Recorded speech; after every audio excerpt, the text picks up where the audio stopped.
PTI core committee की अहम तरीन बैठक। इमरान खान ने कहा मीर जाफरों की सरकार जमहूरी इक़दार की धज्जियां उड़ा रही है। ऐसे इकदाम किसी आमिर ने भी नहीं किए। सिंध और पंजाब में चोरों की हुकूमतें इलेक्शन पर डाके डालने में मसरूफ हैं। इलेक्शन कमीशन खामोश तमाशाई बना हुआ है। गुलामों को कौम पर मुसल्लत रखने के लिए पूरा जमहूरी निज़ाम दाव पर लगाया जा रहा है। लाहौर हाई कोर्ट का बड़ा फैसला। इलेक्शन कमीशन को पीटीआई की 5 मखसूस नशिस्तों का नोटिफिकेशन जारी करने का हुक्म जारी कर दिया। जस्टिस शाह वहीद ने वकला के दलाइल सुनने के बाद फैसला महफूज किया था, जिसे आज सुनाया गया है। पंजाब में पीटीआई की सीटों में इजाफा हो जाएगा। नून लीग का लाहौर हाई कोर्ट के हुक्म को चैलेंज करने का फैसला। 30 साल से मुल्क का खून चूसने वाले मुजरिमों को इख्तियार दिया गया। ये कभी साफ और शफाफ इलेक्शन नहीं होने देंगे।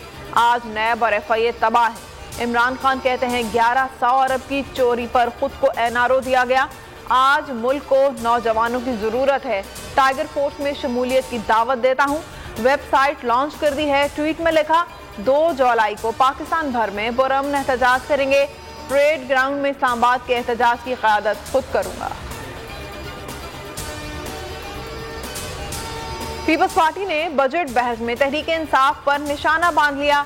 नासिर हुसैन शाह बोले एक खत का मवाजना जुल्फिकार अली भुट्टो से किया जा रहा है। जब ये हुकूमत में हो तो सब ठीक, ऑपोजिशन में जाएं तो गुलामी का शोर मचाते हैं। सिंध बल्दियाती इलेक्शन को बड़ी कामयाबी करार देते हुए कहा सूबे भर में कहीं कोई गड़बड़ नहीं हुई। अवाम भुट्टो पर एतमाद करते हैं। हुकूमत और एमक्यूएम में दरार गहरी होने लगी। वसीम अख्तर ने खबरदार कर दिया, कहा अपने वोट पर डाका नहीं डालने देंगे, नहीं चाहते कराची हैदराबाद में बदमजगी हो। अवाम के जज्बात को कंट्रोल में रखना चाह रहे हैं। अपनी मर्जी की हल्का बंदियां की जा रही हैं। गलती से बचने के लिए पेशगी इक़दाम कर लें। नोटिस ना लिया तो जिम्मेदार इलेक्शन कमीशन और सिंध हुकूमत होगी। हमारे आर्मी चीफ का कनाडा का दौरा शेड्यूल था। कैनेडियन मेंबर पार्लियामेंट ने पाकिस्तान आर्मी को तनकीद का निशाना बनाया। कहा गया हमारी अफवाज की वजह से इमरान खान इक़्तिदार से महरूम हुआ। वज़ीर दिफा ख्वाजा आसिफ का कौमी असम्बली में बयान। बिगड़ती मौशी सूरत हाल, शहबाज हुकूमत के हाथ पांव फूलने लगे। मिफ्ताह इस्माइल सूरत हाल पर काबू पाने में नाकाम। इसहाक डार को भेजा जा रहा है। नवाज शरीफ की हिदायत पर जुलाई के पहले हफ्ते में पाकिस्तान पहुंचेंगे।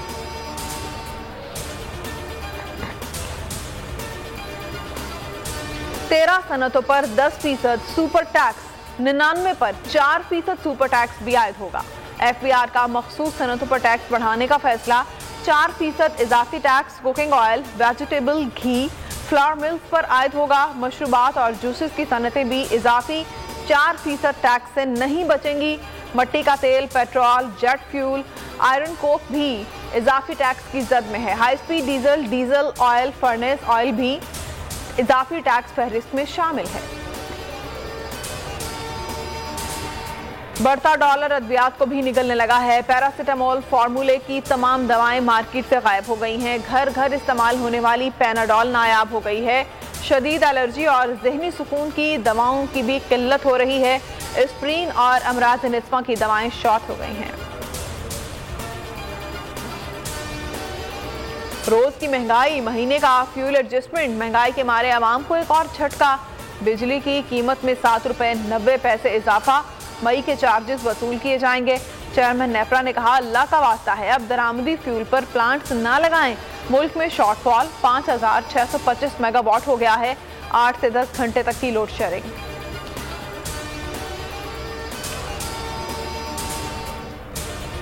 कराची की सड़कों पर लाल रंग की बसें दौड़ेंगी। बिलावल भुट्टो ने पीपल्स बस सर्विस का इफ्तिताह कर दिया। खुद भी सवारी की। पहले रूट पर मॉडल कॉलोनी से टावर तक सर्विस का आगाज हो गया। 7 रूट पर 240 बसें चलाई जाएंगी। हेडलाइंस आपने मुलाहिजा की और अब आप देख सकेंगे प्रोग्राम तज्जिया। किसी भी खबर की तफसीलात के लिए विजिट कीजिए bolnews.com और देखते रहिए बोल न्यूज। सब्सक्राइब करें और बेल दबाएं ताकि कोई खबर रह न जाए।